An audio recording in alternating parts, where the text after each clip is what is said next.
అందరికీ నమస్కారం. అంటే ఒక నెల రోజుల క్రితం నట్టి అన్న ఆఫీసులోనే ఇక్కడే కూర్చొని నేను అన్న పెట్టడం జరిగింది. నేను అనుకున్న ఉద్దేశాలు కూడా జనాలకు త్వరగా వెళ్ళిపోయినాయి. ఆ రోజు కూడా అది ప్రతి వీడియో కూడా ఒక సంచలనం సృష్టించింది. మాట్లాడిన వీడియో ఆ రోజు నేను చెప్పాను, వేమిరెడ్డి గారు ఆయన సతీమణి ప్రశాంత్ రెడ్డి గారు అత్యధిక భారీ మెజారిటీతో నెల్లూరు గెలుస్తా అన్నాను. 2,50,000 ఆధిక్యంలో వేమిరెడ్డి గారు ఉన్నారు, 50,000 ఆధిక్యంలో ప్రశాంత్ రెడ్డి గారు ఉన్నారు. ఓవరాల్గా 165 సీట్లు టీడీపీ 175లో 165 సీట్లు ఆల్మోస్ట్ కైవసం చేసుకుంది. ఆధిక్యంలో కూడా ఉన్నాయి కొన్ని.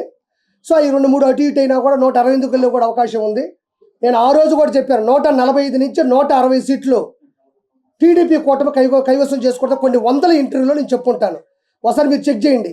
మొన్న కూడా ఆరామస్తానని అమ్ముడిపోయిన ఒక మనిషి చెప్పినప్పుడు కూడా నాకు తెలిసిన బంధువులు నా మనుషులు భయపడుతుంటే నేను వాళ్ళందరికీ ఒక ధైర్యం ఇచ్చా.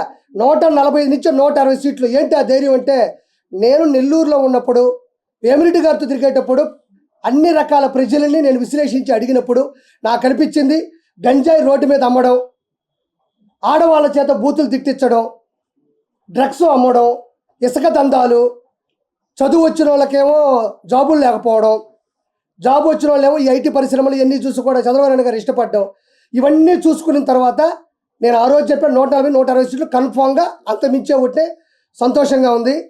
ఈరోజు పవన్ కళ్యాణ్ గారి యొక్క పూర్తి మద్దతుతో, ఆయన త్యాగంతో, ఆయన న్యాయంతో ఈరోజు చంద్రబాబు గారు అన్ని సీట్లు సంపాదించడం అనేది చిన్న చితక విషయం కాదు. పవన్ కళ్యాణ్ గారు ఆయన యొక్క పూర్తి మద్దతు, ఆయన ఆలోచనలు ఈరోజు 165 సీట్లు వచ్చేటట్టు చేశాయి. ఇది ఒకటి ఎత్తుకుంటే దాని తర్వాత ఇప్పుడు టీడీపీ ప్రభుత్వం ఫామ్ చేయబోతుంది. అన్నయ్య చెప్పినట్టు ఎవరైతే సజ్జల రామకృష్ణారెడ్డి అని గాడిద కొడుకున్నాడు, అదేవిధంగా వాళ్ళ కొడుకు డెకాయిట్ నా కొడుకు ఒకడు ఉంటాడు. ఎవరు మాట్లాడితే వాళ్ళ కూతుర్ల ఫోటోలు, అక్కల ఫోటోలు, చెల్లెళ్ళ ఫోటోలు మార్పింగ్ చేసి బట్టలు ఊడదీసి కామెంట్లు పెట్టే నా కొడుకు కూడా భార్గవ రెడ్డి ఉన్నాడు. వాడి మీద కూడా ఇమీడియట్లీ చర్య తీసుకోవాలని మనస్ఫూర్తిగా కోరుకుంటున్నాను. అది గవర్నమెంట్ పేపర్ మీద కూడా ఆడి పేరు ఉంది. ఈ సజ్జల రామకృష్ణారెడ్డి ఏ రోజు ప్రత్యక్ష రాజకీయాలు పాల్గొన్నాడు కాదు. ఈడు ప్రభుత్వ సలహాదారుడు, ఒకప్పుడు sub editor, chief editor, junior editor, Eenadu పత్రికలు కూడా చేస్తున్నాడు ఈ గాడిద కొడుకు కూడా. వీళ్ళందరూ బలోపేతం వల్ల ఈరోజు భార్గవ రెడ్డి, అవినాష్ రెడ్డి వీళ్ళందరి వల్ల కూడా ఒక బాబాయ్ అనే వ్యక్తి చనిపోయినాడు. 31 పెండింగ్ కేసులు ఉన్నాయి. ఖచ్చితంగా రేపు గవర్నమెంట్ ఫామ్ అయిన తర్వాత ఫస్ట్ చేసేటి ఏంటంటే తిరుమల అకౌంట్. నేను ఫస్ట్ నుంచి చెప్తా ఉండా, తిరుమల వెంకన్నతో పెట్టుకున్న ఎవడైనా సరే నాశనం అయిపోతారు. ఫస్ట్ నుంచి చెప్తానే ఉన్నాను నేను చాలా గట్టిగా. అదేవిధంగా వెంకటేశ్వర స్వామితో, శ్రీనివాసుడితో, గోవిందుడితో ఎవడైతే పెట్టుకున్నాడో ఇలా నాయన, ఆయనే పోయాడు అడవిలో పడి. ఈడెంత అంటాను నేను డైరెక్ట్గా. ఈరోజు 165 సీట్లు వచ్చాయంటే కేవలం పవన్ కళ్యాణ్ మద్దతు కావచ్చు, బీజేపీ మద్దతు కావచ్చు, చంద్రబాబు గారి ఆయన పడ్డ కష్టం కావచ్చు, వాళ్ళ అబ్బాయి యొక్క తెలివితేటలు కావచ్చు, ప్రజల చైతన్యం కావచ్చు, ఇవన్నీ పక్కన పెట్టుకుంటే కేవలం వెంకటేశ్వర స్వామితో పెట్టుకున్న విధానంలో రేపు వెంకన్న సన్నిధిలో పైన ఒక కమిటీ దిగితే 100% జగన్మోహన్ రెడ్డికి బాబాయ్ హత్య కేసు అవసరం లేదు. రెండో పాయింట్, పాత కేసులు అవసరం లేదు. వెంకటేశ్వర స్వామి హుండీ డబ్బులు వెంకటేశ్వర స్వామి మెల్ల ఉండే హారాల దగ్గర దొరికిపోతాడు ఆ మనిషి. కాబట్టి నెక్స్ట్ ఇంకోటి చెప్తున్నా, పవన్ కళ్యాణ్ గారిని పట్టుకొని నీకు 3 పెళ్ళిళ్ళే అన్నాడు. ఇప్పుడు నేను మా జగన్మోహన్ రెడ్డికి మంచి డ్రెస్ వేసి, చీర జాకెట్ వేసి, లంగా ఓణి వేసి, నిండు ముత్తైదుగా చేసి మా పవన్ కళ్యాణ్ గారి శోభనం గదిలో పంపిస్తాను. మంచి పన్నంటి బిడ్డని ఆయన ఇస్తే మా ఓడు కనీసం పవన్ కళ్యాణ్ గారి యొక్క తెలివితేటలైన ఆ బిడ్డ రూపాలని పెంచుకొని గాడిద కొడుకు అది నేర్చుకుంటాడని నేను మనస్ఫూర్తిగా కోరుకుంటున్నా. నిజంగా వెంకటేశ్వర ఉన్నాడు, ఆ దేవుడు ఉన్నాడు. ఖచ్చితంగా ఇన్ని సీట్లు వచ్చాయంటే మాత్రం ఆంధ్రప్రదేశ్కి మంచి అభివృద్ధి వస్తుందని అర్థం. ప్రజల వ్యతిరేకత భయంకరంగా జరిగింది. ఫస్ట్ ఏం చెప్తున్నా, నెల్లూరులో 10కి 10 ఇంతవరకు భూమి మీద స్వాతంత్రం వచ్చిన తర్వాత ఆంధ్రప్రదేశ్లో నెల్లూరు జిల్లాలో ఎప్పుడు కూడా ఇన్ని సీట్లు రాలా, ఎంత అభివృద్ధి ఎప్పుడూ జరగలా. ఖచ్చితంగా వీళ్ళందరి మీద ఎక్కువ పెడతారు. ఎవరి దగ్గరైతే ముండల చేత బూతులు తిట్టించారో, ఎవరైతే బోరగడ్డల్ని పంచప్రభాకర్ కావచ్చు, ఆ తర్వాత ముండ శ్రీరెడ్డి కావచ్చు, దాని తర్వాత ఈ పోరంబోకు నా కొడుకు, ఈ డెకాయిట్ నా కొడుకు పోసాన కృష్ణమురళి గారు కావచ్చు, ఎవరిని పడితే వాళ్ళని చిరంజీవి గారు లాంటి పెద్ద మనుషులు తిట్టాడు. ఈరోజు ఏమైపోయాడు వీడు? మైహోం పూజలో 4 ఫ్లోట్లు ఎక్కడికి వచ్చి ఈ గాడిద కొడుకి? వీడి గన్మేళ్ళు ఎక్కడి నుంచి వచ్చారు వీడికి? తర్వాత ఈ వేణు సామాన్ ఇంకో డెకాయిట్ నా కొడుకు గురించి చెప్పాను. ఈరోజు ఏదో వీడియో పెట్టాడు నా కొడుకు. నేను మొన్నే చెప్పాను, నా కొడక నువ్వు పిల్లకాయల జీవితాలతో ఆడుకో మాకు. సమంత గారి నాగచైతన్య గారి ఎక్కడ పబ్బులో వినేసా నా కొడుకు జ్యోతిష్య రూపంలో చెప్తే అది జనాలు నమ్మి కొన్ని కోట్ల రూపాయలు పోగొట్టుకొని ఈ మెల నా కొడుకు ఈరోజు చెప్పాడు. నా తప్పు అయిపోయింది, నేను ఇంకా చేయను. ఈరోజు ఒప్పుకున్నాడు. ఎందుకు ఒప్పుకున్నాడు? నేను ఆ రోజే చెప్పేవాడు డెకాయిట్ నా కొడుకని. కాబట్టి పూర్తి చైతన్యం వచ్చింది.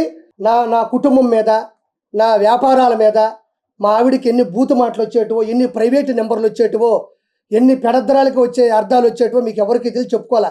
సౌరాత్రిలో డోర్లు కొట్టేవాళ్ళు, నేను వెళ్తా ఉంటే వెనక కత్తులు పట్టుకొని తిరిగిన సందర్భాలు ఉన్నాయి. తర్వాత నా వ్యాపారంలో నాకు వచ్చిన ఫ్రాంచైజీలు మొత్తం ఆపేయడం జరిగింది. రేపు అడ్వాన్స్ తీసుకుందామని లోపల ఈ రోజు ఆపేసిన సందర్భాలు ఉన్నాయి. నన్ను పట్టుకొని కొంతమంది నా కొడుకులు అన్నారు, వైసీపీ నా కొడుకులు, గొట్కా నా కొడుకులు, జూన్ 4 తర్వాత నీ పరిస్థితి ఏంటి అని అడిగారు. నా కొడకల్లారా, ఇప్పుడు మీ పరిస్థితి ఏంది? కిరా కార్పి అన్నీ వదులుకొనే రోడ్డు మీద నిలబడి ఆ రోజు ఇక్కడ ప్రెస్ మీట్ పెట్టాడు. మీలో ఒక్క నా కొడుకనే వైసీపీ నా కొడకలకి ఆర్పీలో మాట్లాడే దమ్ముందా? ఎవరైనా మాట్లాడగలరా? మీకు దమ్ముంటే నా కొడకల్లారా 4వ తారీఖు ఏంటన్నా, 4వ తారీఖు మీ ముందే ఉండ నా కొడకల్లారా. 165 సీట్లు 20 చిల్లర ఎంపీ సీట్లతో కిరాక్ కార్పి ఈ రోజు నిలబడ్డాడు. ఒక కమిడియన్, ఒక చేపల పులుసు పెట్టుకున్న ఒక కిరాక్ కార్పి. మీరు ఎంతమందికి దమ్ముందరా నా కొడకల్లారా? మినిమం చదువు కూడా చేత కాదు నా కొడకల్లారా. గొట్కాలు వేసుకునే నా కొడకల్లారా, గోండా నా కొడకల్లారా, పశువులు నా కొడకల్లారా, మృగాలు నా కొడకల్లారా, రండి నా కొడకల్లారా. ఇప్పుడు దిగుతున్నాడు, సరిగ్గా దిగినాడు పవన్ కళ్యాణ్. తట్టుకోగలరా? పప్పు పప్పు అన్నారు, దిగింది నిజమైన నిప్పు. ఆపుతారా? చంద్రబాబు నాయుడు గారు మీ వాడు ఏసీ బస్సులో నా కొడకల్లారా మేమంతా సిద్ధమని పెడితే చంద్రబాబు నాయుడు గారు 78 సంవత్సరాల వయసులో కాంప్యాన్లో 3 గంటలు ఎక్కడ రోజుకు 3 సభలు నడిపిన ఆయన చతురత ఎక్కడ? ఆయన చరిత్ర ఎక్కడ?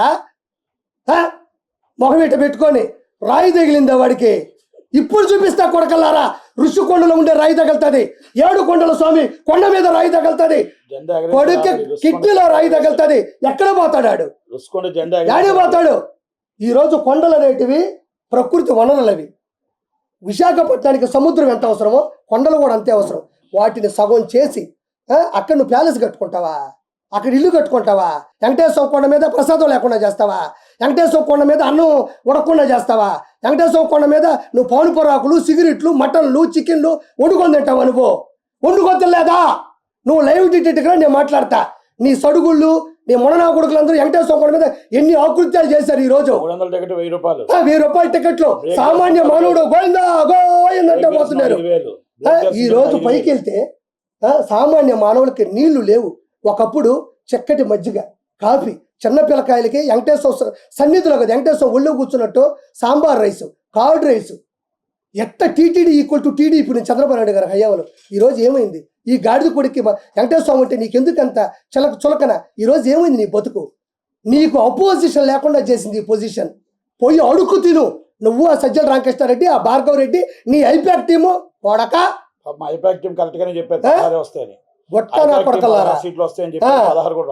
ఈ కొడాలని ఎట్టపోయినాడు? ముసలోడు బొచ్చుగాడు అన్నాడు. ఎరా బొచ్చుగా నా కొడక రారా, నువ్వు ఎక్కడ నువ్వు రా, నువ్వు ముందు మాట్లాడుతావు నా కొడక. తల దించుకొని ఈడు ఆ వలమనేసి గన్నవరవాడు తల దించుకొని పోతావు. ఏం సిగ్గు లేదా నా కొడకలారా? ఎలా ఓట్లేస్తారు అనుకున్నారా మీకు జనాలు? మీరు గంజాయి తీసుకుని అంత ఒక సీఎం క్యాండిడేట్ని ఒక ఎమ్మెల్యే క్యాండిడేట్ తిడతాడా? ఒకవేళ మాట్లాడాలంటే క్యాండిడేట్లు మాట్లాడుకోవాలా. ఈరోజు నిన్ను నేను నిలదీసే స్థాయికి ఎందుకు దిగజారిపోయినావు నువ్వు? గొట్కా నా కొడకలారా మీరు. ఏడా పేరు నాని ఏడు? ఏడా పేరుని కిట్టుగాడు ఏడాడు? మిథున్ రెడ్డి, వైవి సుబ్బారెడ్డి, విజయసాయి రెడ్డి ఏటుగాడు ఏడే? వేమిరెడ్డి ప్రభాకర్ రెడ్డి మీద ఎక్కడో పోయాడు. ఎయిర్పోర్ట్ చేస్తావు నువ్వు. చెప్పాడుగా డిపాజిట్లు రావని చెప్పిన కొంచెం అటు ఇటుగా పోతా ఉన్నట్టుంది. ఊదు పొగలు ఒకటి వేసుకొని నా అంత సాధ్వి లేదు. నేను ఒక తాళ్ళపాక అన్నమయ్య వెంకటేశ్వర స్వామి దగ్గర పోతుంది. రోజమ్మయ్య, రోజా మా అత్తే. అది కాదు ఇప్పుడు ఆమె ఒక హిందూ అండి. నేను ఎవరు తక్కువ అంచనేసి చెప్పట్లే. నేను మా ఆవిడ నా పరిచయం అయిన తర్వాత నాకు మా ఆవిడ పరిచయం తర్వాత ఫస్ట్ నేను తీసుకెళ్ళిందే నెల్లూరు దర్గాకి, కస్మూర్ దర్గాకి. అంటే నాకు హిందూ ఆయన ఎందుకు ఇష్టం. నేను 2 సినిమాలకి కో డైరెక్టర్గా క్రిస్టియన్ మూవీకి చేశాను, సేవియర్ అని. ఇప్పుడు కూడా ఆర్పి నాయుడు అని ఉంటుంది చూడండి. అంటే నేనేదో కమ్మని చెప్పడం కదా, దాంట్లో ఆ పేరు ఉంటుందని చెప్తున్నా. ఆ మనిషి పైకి 30 బండ్లు 40 బండ్లు, ఈమె గన్మ్యాన్లు, ఈమె హోదా, ఈమె టింగు. నన్ను చూడు, నా అందం చూడు. ఏమైందమ్మా ఈరోజు? ఏం చూడాలి నీకు? ఎగిరిగిరి పడ్డావు, 1000 కోట్లు దంచావు నువ్వు. ఈరోజు నగిరిలో అట్ర ఫ్లాప్ అయ్యావు నువ్వు. ఏం కర్మ నీకు? వెంకటేశ్వర స్వామి దగ్గర జరిగే అవినీతి ఒక్కరోజు ప్రశ్నించకపోయినావు.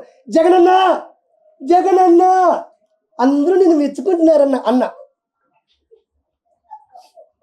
అన్న గొడ్డలే ఏం కాదు 10 మేము ముష్టి వేసాం అనుకోండి, గాడిద కొడకలారా మీకు 10 ముష్టి వేసాం, ఆ 10తో బతకండి. ఈ రోజు అపోజిషన్ లేదు. ఒకటి మాత్రం చెప్తున్నా, పవన్ కళ్యాణ్ గారు అదే ఏ పవన్ కళ్యాణ్ గారు ప్రధాన ప్రతిపక్షం పవన్ కళ్యాణ్ గారు అంతే. నేను ఒకటే ఒక మాట మాట్లాడుతా ఉండా, ఫైనల్గా చంద్రబాబు నాయుడు గారి హయాంలో పవన్ కళ్యాణ్ గారి పూర్తి మద్దతుతో ఈరోజు ఈ గాడిద కొడుకు జగన్కి ఒకే ఒక మాట చెప్తా ఉండా. నేనేమి శ్రీరెడ్డిలా బరిదిగిచ్చి చేతులు ఇట్టు పెట్టో నేను మాట్లాడలే. మా అమ్మ సాక్షిగా మీరు మొదలు పెట్టారు, నేను కొనసాగిస్తున్నాను అంతే. ఈరోజు మాట్లాడుతూ ఉండా, పవన్ కళ్యాణ్ గారు వైనాట్ 175 అన్నాడు. ఒరే గాడిద కొడక, ఇక్కడ వైనాట్ 21 అయిపోయింది. వైనాట్ 21, నీకు వచ్చిన 10 కన్నా 11 ఎక్కువ వచ్చిన ఆయనకి. నిలబెట్టిన 21ని మీరు తిడుతున్నా, కోట్ల రూపాయలు పోగొట్టుకున్నా, సినిమా లేకపోయినా, ఫినిష్ చేయలేకపోయినా నిలబడ్డ చరిత్ర అదే. గాడిద కొడకలారా, డస్ట్బిన్ నా కొడకలారా, 21 వైనాట్ 21 అని ఆయన ఏ రోజు వల్ల, కానీ 21 వచ్చినాయి ఆడ. నీకు ఎన్ని వచ్చినాయి? 10. నా తెలిసి ఇంకా కొంచెం ముందుకు పోతా ఉంటే ఇంకో 3 పోయేటట్టు ఈ గాడిద కొడుకు. మొత్తానికి గుర్తుపెట్టుకో, నేను ఇత్తలా తిడుతున్నాను అంటే ఎన్ని అగాత్యాలు వచ్చినాయో, అక్కడ తిడుతుంటే తిరగబడ్డ తమ్ముడిని చంపేసి నుంచి ఆవేశం వచ్చింది. ఇసుక దందాలు చేసి గుంటలు పోయి మొత్తం చెరువులన్నీ లోడేస్తే నాకు ఆవేశం వచ్చింది. వెంకటేశ్వరుని నాశనం చేస్తే నాకు ఈ ఆవేశం వచ్చింది. గంజాయిని నడి రోడ్ల మీద పట్టబగులు అమ్ముతుంటే నాకు ఈ ఆవేశం వచ్చింది. జగన్మోహన్ రెడ్డి ఉచ్చలాంటి ముందు తీసుకొచ్చి మిగతా వాళ్ళందరికీ అమ్ముతుంటే ఆంధ్రాలో నాకు ఈ ఆవేశం వచ్చింది. నా ఆవేశంలో నేను 100 అంట. ఓకే, నెక్స్ట్ నుంచి నట్టని చెప్పినట్టు సినీ ఇండస్ట్రీలో కూడా ఈ డకాయిట్ నా కొడుకు ఎవడైతే ఉన్నాడో, ఎవడిడు పోసనే పోరంబోక నా కొడుకు ఇట్ట అంటాడు, గాడిద కొడుకాడు. వాడు పోయాడు, వాడికి FDC చైర్మన్ అంటే ఫిల్మ్ డెవలప్మెంట్ కార్పొరేషన్, ఎవరికి తెలియదు. వాడు ఏ రోజు ఫిల్మ్ డెవలప్మెంట్ కార్పొరేషన్ అంటే నట్టుకున్నంత నాలెడ్జి, నట్టు కుమార్ అన్నకున్నంత ప్రేరణ, నట్టు కుమార్ అన్నకున్నంత ఆవేదన ఏ రోజు ఆ గాడిద కొడుకులో నేను చూడలే. FDC చైర్మన్ అంటే, అయ్యా జగన్మోహన్ రెడ్డి గారు చిరంజీవి గారి ఇంటి ముందు ఇది చేద్దాం, లేకపోతే నాగార్జున గారితో పెట్టి కొంచెం వీళ్ళందరినీ నిధులు తీసుకొని ఒక ఇల్లు కట్టిద్దాం, లేకపోతే ఇంకోటి చేద్దాం, FNCC చేద్దాం, ఫిలిం ఛాంబర్ చేద్దాం, 24 క్రాఫ్ట్స్ ఉన్నాయి వాటిని పైకి తీసుకొద్దాం సార్, రకరకాల సంఘాలు ఉన్నాయి, లేకపోతే నిరుపేద కళాకారులకు ఇల్లు పట్టాలు ఇద్దాం, లేదంటే నిరుపేద కళాకారులకు 24 గంటల భోజనం అని ఒక పథకం పెడదాం, పాపం ఆర్టిస్టులు కృష్ణానగర్లో భోజనం పెట్టి ఈ వదిలేసి చిరంజీవి గారు ఓడిపోయారు, పవన్ కళ్యాణ్ గెలవడు. చిరంజీవి గారు ఓడిపో ఒరే బొచ్చుగా 21 వచ్చిన ఈ గాడిద కొడుకుడు చిలకలూరుపేటలో వీడికి ఏమొచ్చినాయి? వీడికి ఆ రోజుల్లో డిపాజిట్ రాని గాడిద కొడక ఈరోజు పవన్ కళ్యాణ్ గారి స్థాయి మీద గాడిద కొడకలారా తిట్టారు. ఈరోజు ఒక చరిత్ర అయిపోయినాయి ఆ తిట్లోని కలిపి. కాబట్టి ఇంత గొప్ప విజయాన్ని అందించిన ప్రజలందరికీ నేను వాళ్ళ పాదాల మీద పడి నా నమస్కారాలు తెలియజేసుకుంటూ, నేను మీ కిరాకార్పిని. జై చంద్రబాబు, జై పవన్ కళ్యాణ్, జై బీజేపీ, జై లోకేష్ బాబు, జై ఆంధ్రప్రదేశ్.